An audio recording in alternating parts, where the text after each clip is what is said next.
Pizza de avena en 5 minutos. Vamos a ver cómo prepara esta delicia.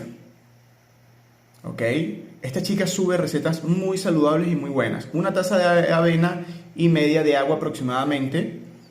Perfecto. Ahora vamos a licuar para encontrar una mezcla homogénea. Vamos ahora a llevar a la estufa. Agregamos con aceite de oliva. Perfecto, miren la contextura. De acuerdo.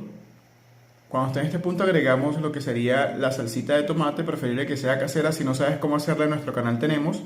Y miren cómo va quedando esta delicia. Chicos, recuerden que tienen recetas para que bajen de peso de forma gratuita en nuestro canal. Únicamente puedes hacer clic acá en suscribirte y listo.